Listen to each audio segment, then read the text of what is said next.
Okay, hello and welcome to this week's Open Social Media Initiative. This week we're trying something new in addition to the weekly news updates with social media. We're just going to sit down and open questions to our viewers and our participants and see if we can learn this thing called social media together. So before I start the discussion and opening the discussion, I'm going to give you an overview of some of the news for social media for the past week, and then we'll start having a discussion, taking questions and things like that. So I'm going to bring my slides over.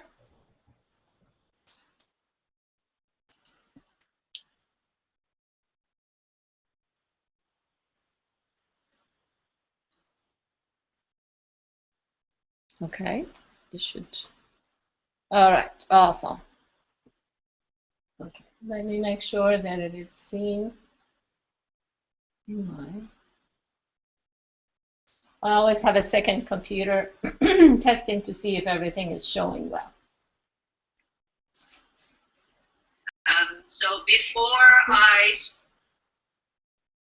Okay, so what's new in social media and what does it mean for you for the past week? And today is May 2nd to actually May 3rd, 2013. And I'm Sherry Noorani, founder and president of Captive Touch, and also the host of Open Social Media Initiative. So what is some of the news? Google Plus is sort of like a gift that keeps on giving. So this week there are some new features that Google Plus has made available to us that I'm going to show you. Some of them are not immediately available yet. So what is the first thing? This is ideal for people that have websites that require a sign-in, or developers that are developing apps and it requires a sign-in for people to go and sign into the app to use it. We have talked previously about the fact that now Google Plus has developed a sign-in buttons, just similar like to Facebook and Twitter and other social networking websites where you go and want to log in. You can use either your Twitter login or your Facebook login. So now there's a Google Plus login. And for Google, in order to encourage people that develop tools and people that have websites that require learning to use it, they're sort of adding things to it to encourage them to do that. So the newest thing that has been added is that when people use the Google Plus sign in to access the app or the website, that activity shows on a search. So how does that work? So a website or an app includes Google Plus login option. Then visitors and users of the website or the app, they log in via their Google Plus login and then do whatever they normally do on the website or the app. Play games, read articles, access information about, let's say, movies. If you go to Fandango, then let's say there's somebody else totally unrelated to the users who are trying to find information about that particular app or that particular website or the information that are present in that website. And when they search for it, not only the website comes up on search, but on the right-hand side, people get information about some of the most popular content that is on the website or some of the most popular activities on that particular app. So that sort of gives a little bit of context to the search results, and it also acts as a sort of a social proof to show that, yes, you've accessed this website and actually people are using it. So this is really attractive. So I'm going to give you a couple of screenshots that I took directly from the Google developer blog post. This would be a search for Fandango. So someone would go into Google Plus and search for this website because they want to learn about movies, buy tickets, so on and so forth. And then you get the search result on the left, which doesn't really is not shown in this screenshot, and on the right-hand side, the image of the Google Plus page for this website shows up. Or if it was on an app and the app had a Google Plus page, it would show up. And there's a follow button here where you can follow it. There's a little description. So that's without a Google Plus sign-in. So what is the difference when you have the sign-in? You basically get the same thing on the left-hand side, meaning that there's access to the Google Plus page for the app or website, but in addition, you get summary of some of the popular activities on Fandango. So if there's a lot of people that really like the movie Croods, there's been a lot of activity in it, and if you want to go buy tickets for it or find information about this movie, you click it and it takes you directly to the Google Plus page for that particular movie. So that gives developers quite a bit of incentive to use the Google Plus sign-in. And I'm pretty sure that this is going to be more widespread, and more website developers and app developers are going to use it. So it would be a good idea to be an early adopter if you're an app developer and take advantage of it. So this is a quote directly from the Google Plus developer website. We're rolling out this feature in desktop search over the next few weeks, starting with a limited number of music and movie apps, including Deezer, Fandango, Flixster, Slacker Radio, Songza, SoundCloud, and TuneIn. But we'll be adding more apps over time. This new feature that I'm going to talk about now is really, really cool. It's great for people that provide a lot of their services through remotely. I mean, it allows people that normally would have to meet a client and access their computer. It allows them to do it remotely and basically find customers all over the world. And it's also good for families when there's a younger person in the family that wants to help their mom or grandma find problems with their computer, and that's called remote tech support. So what does this mean? You can take over someone's computer and help them with computer issues, just like remote desktop assistants. So to get started, you just start a Hangout with the person you want to help, click View More Apps, and then you add the app Hangouts Remote Desktop. So what does it look like? This is a screenshot that I took from the Google Plus post update from the Google team. So this app is shown by a lifesaver, which is quite appropriate because you're helping somebody. Let's say these people have started a Hangout and the person on the right is trying to help the person on the left. So then it says this person is waiting to respond. So this person sends a request to access the website, and the other person is waiting for them to respond. And then the person who is going to need help is going to get a little notification here, and they are told that so-and-so is trying to access your computer remotely. You either decline or you accept it. So if you accept it, then you go to this screenshot where it says this person is accessing your computer, and and it is up to you to end it, the person who's receiving the help. So that's what it looks like, and this is just a fantastic feature, especially not only with people that provide tech support, also for those of us who teach business owners how to start and run a WordPress website, and sometimes WordPress may be hard to navigate. So this way they can say there's this plugin update, I don't know how to configure it, or whatever that has to do with changing something on a website. You can now do that remotely, which is great. It's fantastic. The next item is ads on Twitter. Previously, Twitter, if you wanted to put an ad on Twitter, you would have to go through them, and then they started allowing some business owners to have self-serve ads just the way you do on Facebook, but now they have made it available to everybody. All you have to do is to go to business.twitter.com and start advertising today. And they have a really nice set of tools and information for you so if you want to spend some time and learn this thing on your own and play with it, you can. There's a section that says the art of the tweet. They probably show you what is the best way to tweet, and then examples of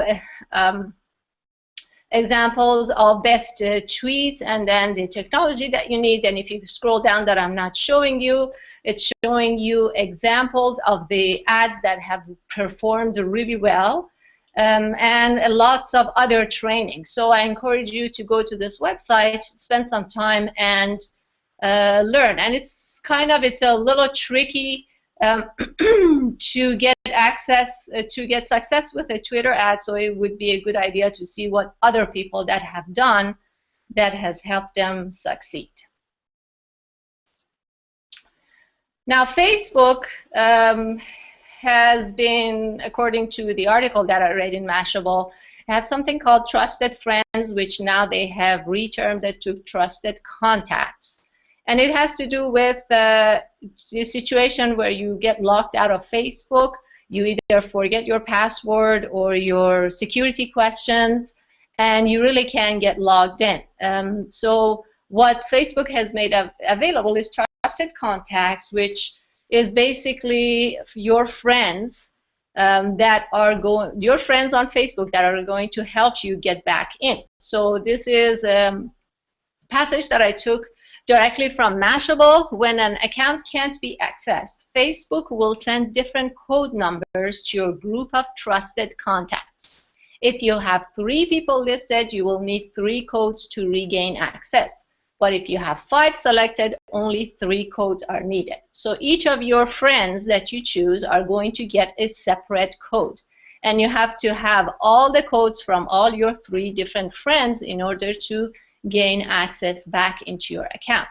And when you apparently, according to the article, when you get access back into the account, there's still additional security things you have to do in order for Facebook to make sure that you are really you. So this is a great way sort of not to be worried if you lose your access information. And this is just, again, an image from Mashable. This is what you see on Facebook when you choose your trusted contacts. So trusted contacts are close friends that you can call for help to get back into your account. Your trusted contacts will make sure it's you before giving you security codes, and then they enter codes from your trusted contacts, and you'll be able to access your accounts. So this wraps up the news for this week. If you like what you heard, plus one and share it. And if you're viewing it on YouTube or on my blog, please like the video and leave us a comment. Tell us what you think. If you want to send us feedback about our weekly shows, please use this link, bit.ly/feedback_SM. And with that, I'm going to bring this segment to a close. Okay, let's see. I have a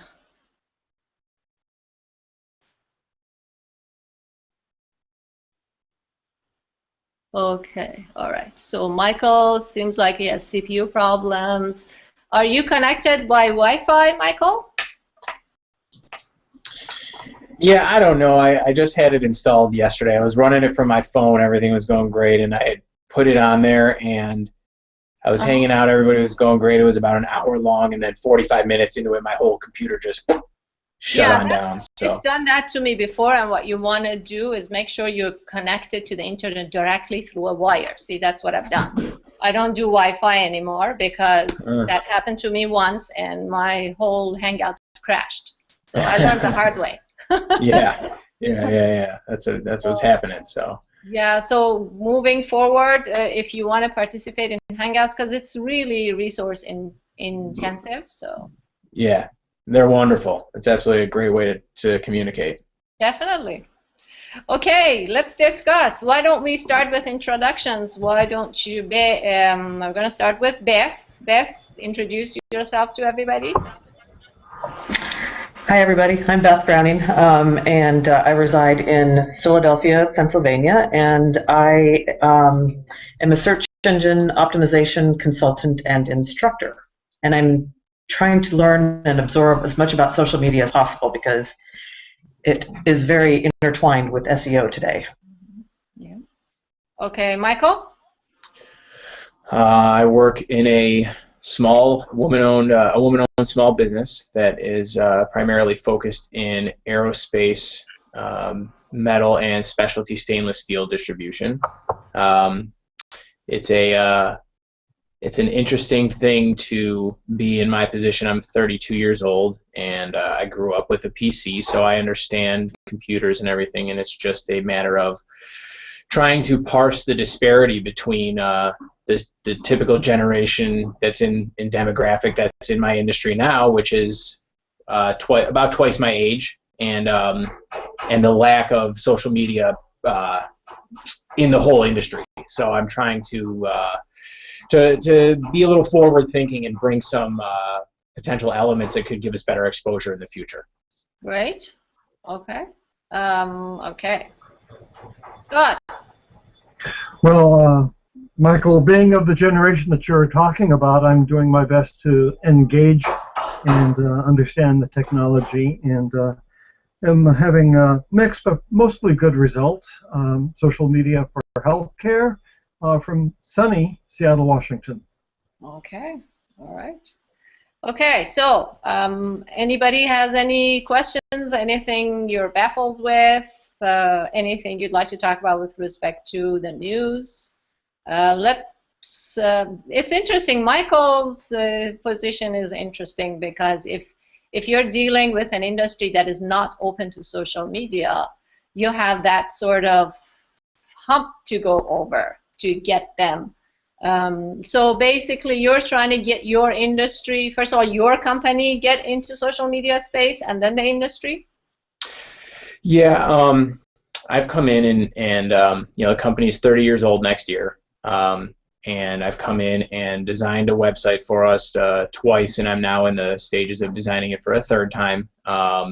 And it's been very beneficial. We brought in a significant stream of revenue due to being exposed to the national market, because we distribute metal throughout the country. But what I'm finding is that people are they're just not. Whereas social media professionals are heavily involved, and this is kind of their lifestyle. Obviously SEO people are heavily engaged in this. It's a matter of what I feel is trying to stake my claim in this new frontier now. Even though it's not new, it's still new to my industry per se, especially Google+. The experiences I've had in just the last, let's say, 30 days have been quite transformative. And I just feel that there's no other way business can go. Business is social. It's about bringing people together. It's about creating these relationships and engaging with the right people. But trying to explain that and quantify your ROI based on these things is not something that's very easy. It's more of a very long-term goal that you have to kind of set out and begin producing quality content, which is another tough thing for me. No one wants to really know about aerospace metal. No one really cares about it. It's not exciting. It's not glamorous. It's not fun. I just wrote. You have to care. You have to think about it. It doesn't matter that no one cares. The only people that need to care are the people that are going to use it, and it matters to them. So who cares if the general public doesn't care about metals, as long as the people you want to target want to read about it. So I have a suggestion for you. If people might not be involved with social media, but one thing that everybody knows is YouTube.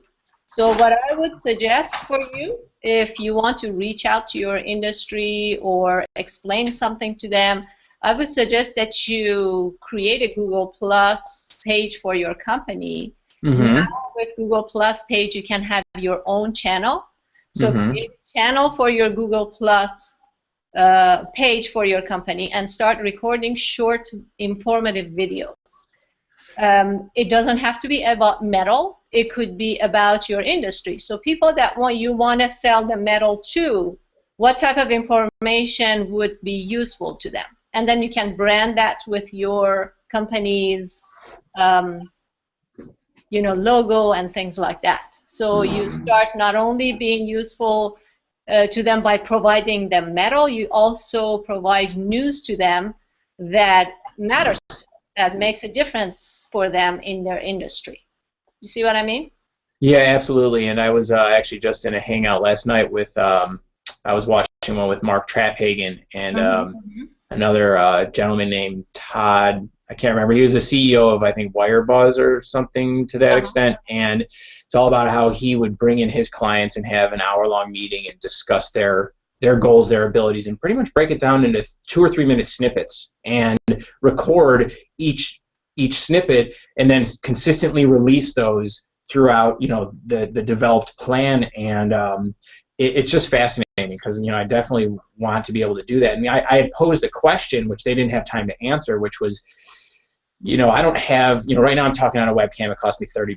I don't have a microphone. It's nothing super special. But if I were to just record, let's say, a reading of my blog, like if I were to read the blog or just, talk about something that's pertinent and then, optimize it for YouTube. And, I have to obviously learn about all that because there's a whole other array of items necessary to optimize your YouTube video for proper exposure. And, that to me seems like it is the one and only. And if you're going to do anything, it should definitely be video.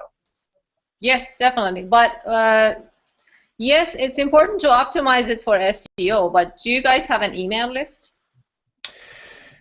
We do, and we don't do anything with it.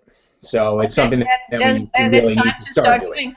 It's time to start doing something with it. Why? Because you can include those videos in the email. Then you don't. Yeah, that's what he was saying. Yeah, so you don't have to wait for SEO. You don't have to sort of spend a lot of time trying to optimize, although that's important, and you can ask some questions from Beth. She's awesome. But my take is that this is something that sort of people come into social media thinking that, okay, I'm going to access the whole world. But I think you should focus on your own industry and your customers, and you already have an email list. So make those videos, create those, make tags and keywords and write a description. But people you really care about is your email list is going to buy from you. So start creating monthly video email, send it out, and embed the videos into the email. And if it's short, people are going to watch it, and if it gives them. So I don't know if Beth wants to add anything with respect to video SEO or anything. Did you want to say something, Beth? Oh, no, I think you hit the nail on the head, and I would definitely, take the time to optimize it for SEO. One thing that's really easy to do and a lot of people overlook is adding a transcript in, because search engines can't watch videos, but they read text.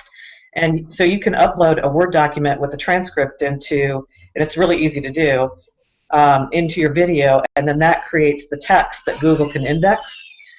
And then once you get enough videos, I would also recommend putting them on your website and creating a separate web video directory with its own XML sitemap, so that it'll index that content on your site to help with SEO.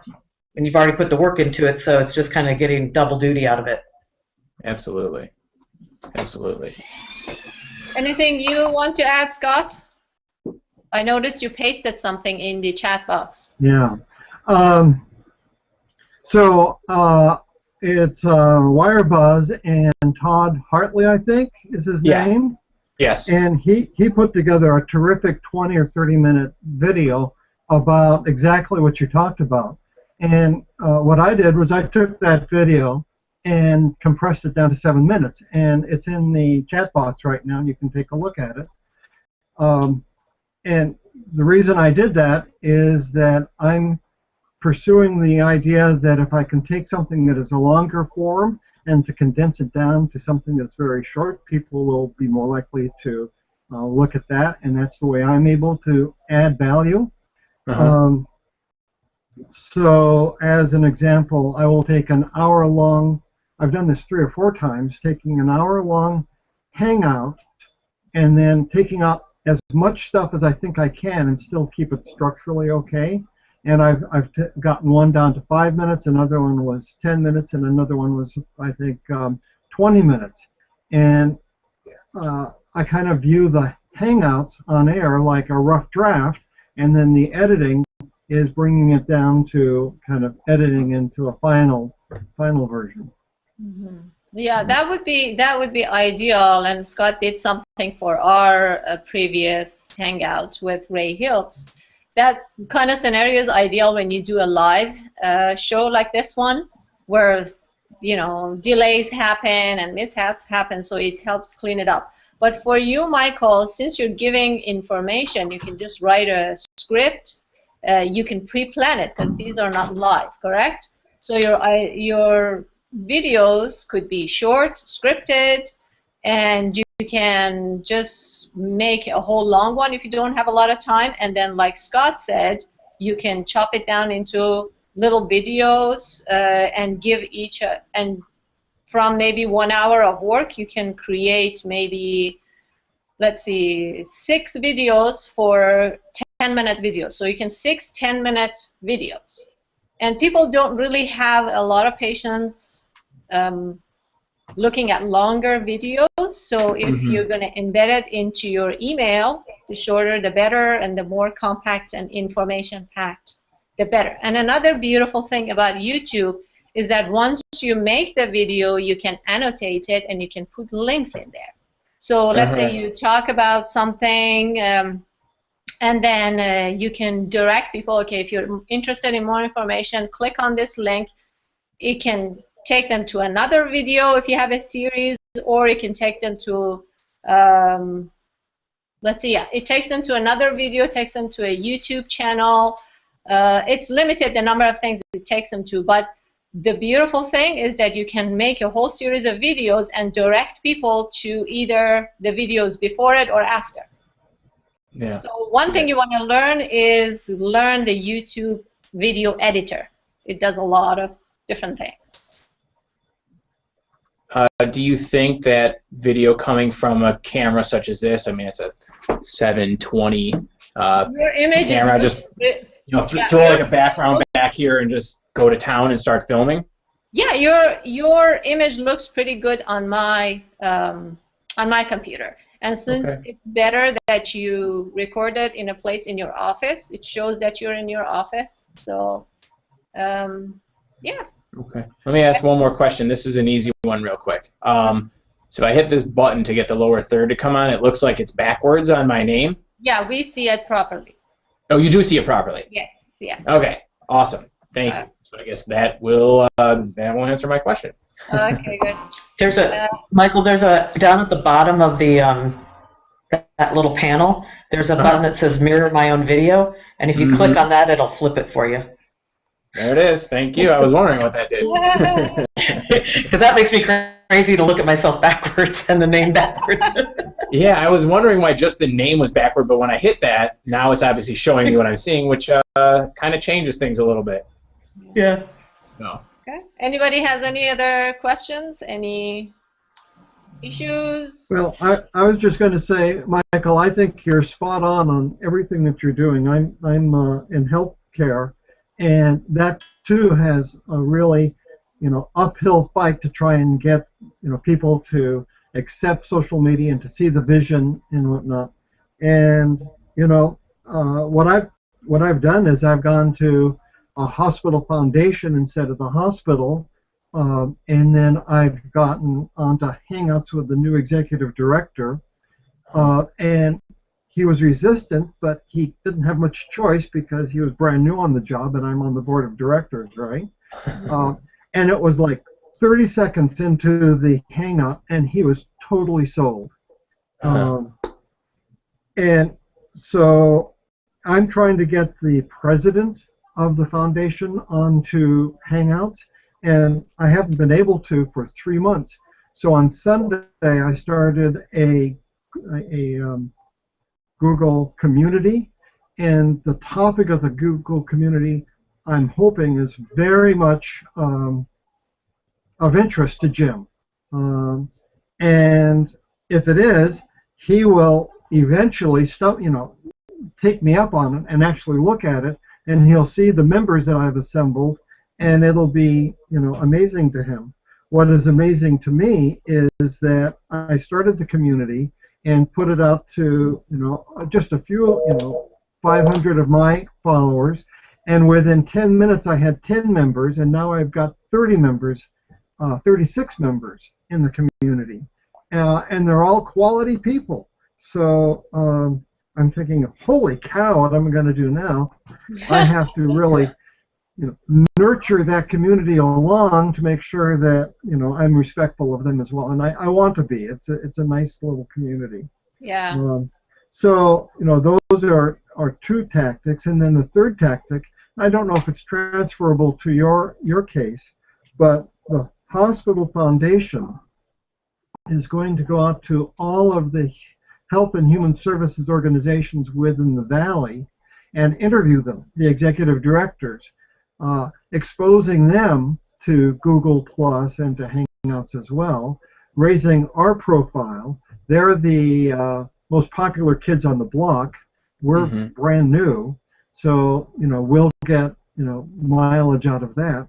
And once the hospital sees what we're doing and how everyone else is benefiting from it, I'm hoping that they'll say, hey, what about us? And we'll say, okay, and then we're off and running. Stay tuned. Next month, 2 months from now, maybe I'll have something to report. Anything else? No, Go ahead. Well, I was just going to say, I think, Scott, what you said is accurate, and I think, Michael, you're not alone. I think most businesses have their different hurdles to most traditional businesses. Of my most recent experiences with a very old traditional company, and really had they kind of started to embrace social media, but really have no idea what it really means. So there's kind of a secondary hurdle once they accept it. And, oh yeah, we need to do Facebook. Well, you're not really doing Facebook. There's so much more to it. So there's kind of then this second thing of educating as far as what is it really all about, and what does it mean? It's not just blasting out ads and gathering fans. It's really about community and becoming a much more people-centric internet. So it's I think a lot of I think what I find is that a lot of people that are really immersed in the social media space, and also even in, I think too, in the search engine optimization space, but they kind of forget that the rest of the world doesn't know everything they know. Yeah. And so they kind of think they should be further along than they are, I guess. Yeah, it's amazing. I went to another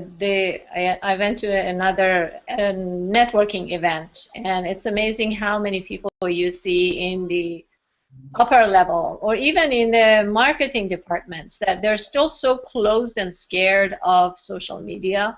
One marketing girl that I met, she only wanted to concentrate on LinkedIn, and she said that she goes to a lot of trade shows for her company.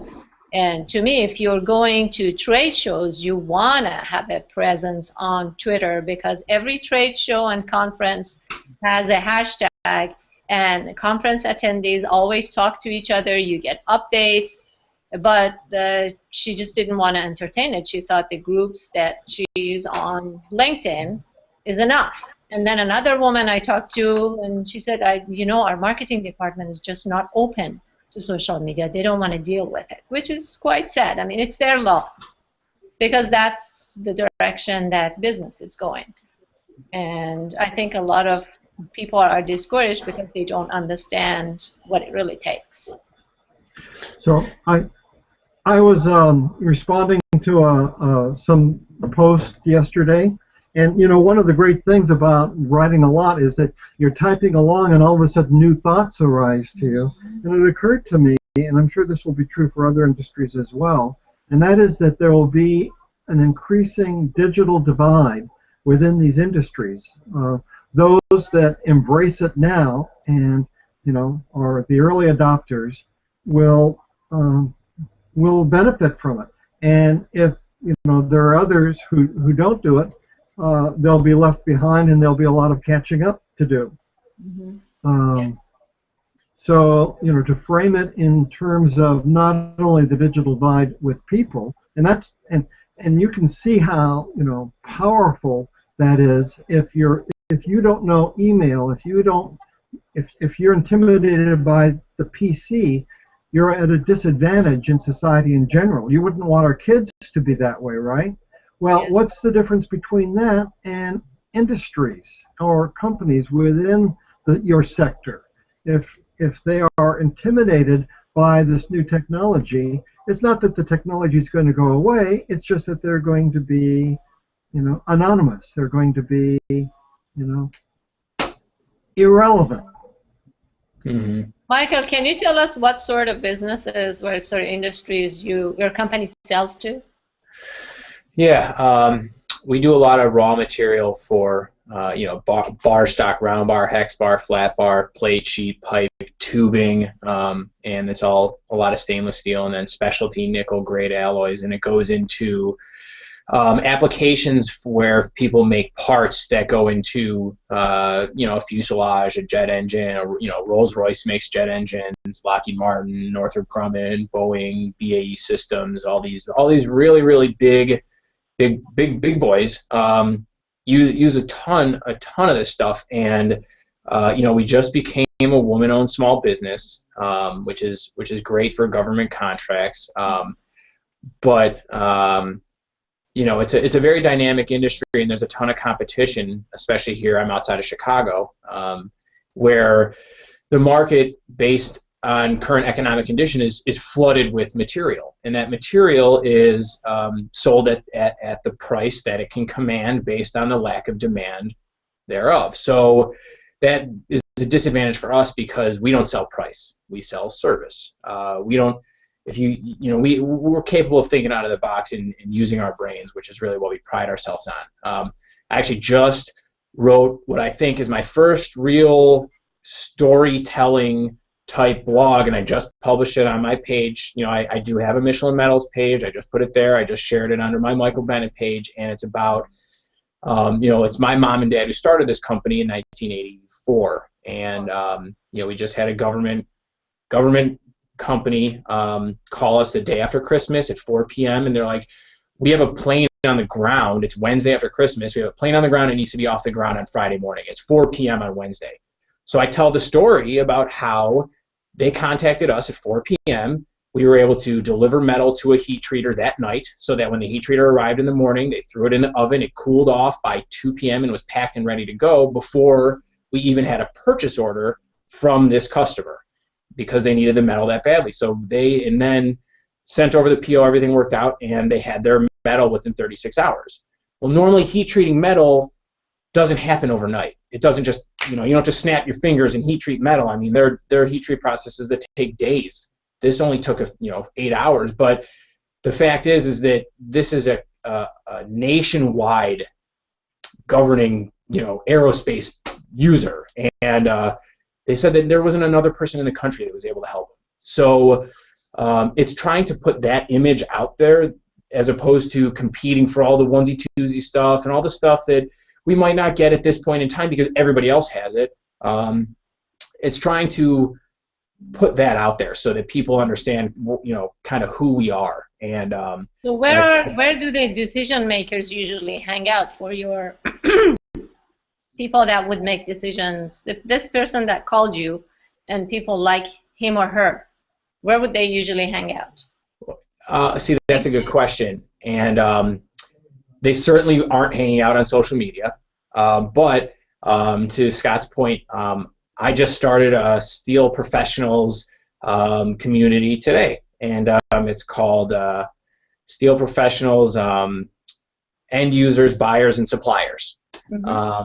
So, you know, I think that there was an event that went on here in Chicago last night where this guy from LinkedIn contacted me. He's a younger guy like myself, and there were about 550 people going to this event, and he's got a big group that he manages on LinkedIn of those people. And you know, I couldn't go. I got a 3-week-old at home, so my time has been kind of short lately. And a kid who's turning 3 in July, so it's quite a handful going on at my house these days. But I asked him if you could call me back, and so we could kind of discuss potentially maybe helping him help me migrate some of those people over to this Google Plus community. So because I looked it up, and there's so you said the operative word in there, LinkedIn. So if his group has a lot of people that you're looking for. They're on LinkedIn, so maybe that's where you should be. Yeah, it's possible. Absolutely, there are a lot of people over there, and you know, I'm kind of the guy who likes to buck the system where if there's already everybody over there, I kind of don't even want to be there anymore. It's like if that party's going on, you know, I want to start my own party, which I realize is difficult to do. Yeah, it's I a little agree. mixture. Yeah. You gotta kind of temper it. You know, you can't just start off. Yeah. What do you got, But Scott? maybe your little videos can entice them to move over to Google Plus. So I think, you know, you've got to be where your customers are. And, you know, I hate to say it, but I don't like Facebook for a lot of reasons. But if most of, you know, those I'm trying to reach are on Facebook, if I don't reach out and find myself there, then, you know, they're not going to know about me, and they'll have conversations that I'm unaware of. So maybe. No, I think we're trying to tell you that you need to be on LinkedIn. Yeah, Thank you, Sharon. You know, and I got memberships to groups and all these different things. It just seems like it's so predominantly talent-based and people looking for positions, and you know, it just doesn't. It seems like it's almost like a surface level of engagement where people are just there to connect with other people looking for positions, and you know, I'm probably not using it 100% properly. I probably have to learn yet another you know, more means to the social platform. But it just seems like pretty much 90% of my time should be devoted to Google Plus, just because it's almost like the Louisiana Purchase. It's like, here's $20, go get 400 million acres for nothing. You know, it's like we can stake our claim here and really develop something before the rest of the world can hit it. You know, just, you know, that's, you know, but I agree with you. You definitely can develop something, but if you build it, they won't necessarily come. So you have to go get them. So if you think the groups that you have seen don't serve your purpose, maybe you should start your own LinkedIn group, and then because they're already there, and you can start, you know, you can invite people to your group. So target those people that you want to network with and you think would be either a good partner for you in terms of finding customers, or the people that are decision makers, because they're already there, and all it takes for them, and they're familiar with the environment. They don't have to learn something new.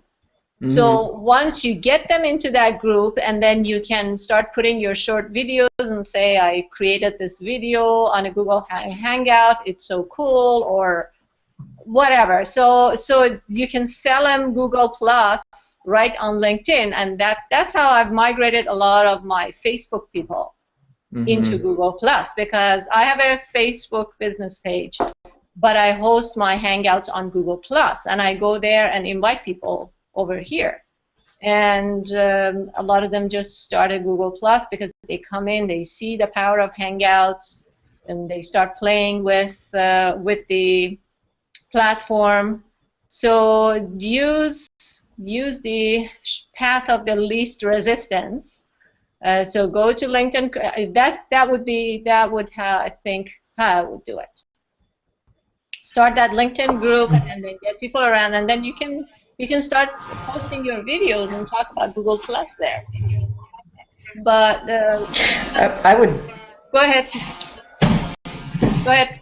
Oh no, I was just going to say I would be not surprised also that particularly how you described a lot of the the folks that you're working with are double your age. They may not even know what Google Plus is. Yeah. So to try and migrate them to a platform that they don't even know what it is could be pretty tough.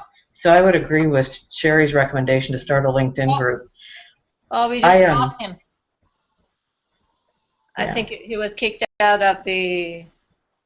Oh, okay. Oh, Yeah, he's gone. oh well. Yeah. He might come back. Yeah. Okay. Well, I'll mention something I did earlier today that's a little bit along the lines of what you were saying, Sherry, and that is we have a very active Yahoo group, and someone posted something that was very inflammatory on the Yahoo group last night, and I replied to it, and I quoted some letters to the editor from last year, and at the end I said, to read more letters to the editor, click here. Well, the click here was a Snoqualmie Health Google group that I just started this morning. And I've got 8 letters to the editor on it.